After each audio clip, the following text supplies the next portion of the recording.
மயிலாடுதுறை அடுத்த சேத்திரபாலபுரம் ஸ்ரீ காலபைரவர் ஆலயத்தில் நடைபெற்ற ஆடி மாத தேய்பிறை அஷ்டமி வழிபாட்டில் ஏராளமானோர் தீபங்கள் ஏற்றி பைரவரை வழிபட்டனர். மயிலாடுதுறை மாவட்டம் குத்தாலம் அருகே உள்ள சேத்திரபாலபுரம் கிராமத்தில் காசிக்கு நிகராக போற்றப்படும் புகழ் வாய்ந்த ஸ்ரீ கால பைரவர் கோவில் அமைந்துள்ளது. இந்த கோவிலில் ஒவ்வொரு மாதமும் வளர்பிறை மற்றும் தேய்பிறை அஷ்டமி தினத்தன்று சிறப்பு வழிபாடு நடைபெறும்.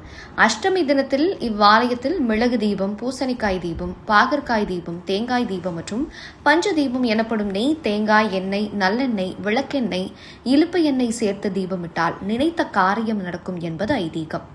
இன்று ஆடி மாத தேய்பிறை அஷ்டமியை முன்னிட்டு சேத்திரபாலபுரம் அருள்மிகு ஸ்ரீ கால பைரவர் ஆலயத்தில் ஸ்ரீ கால பைரவருக்கு சிறப்பு அபிஷேக ஆராதனை நடைபெற்றது.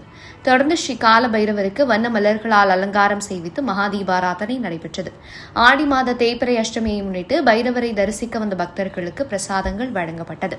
ஆடி மாத தேய்பிறை அஷ்டமியில் சேத்திரபாலபுரம் ஸ்ரீ கால பைரவருக்கு பூசணி, பாவக்காய், எலுமிச்சை, தேங்காயில் நெய் விளக்கு தீபங்கள் ஏற்றி ஏராளமான பக்தர்கள் வழிபாடு நடத்தினர்.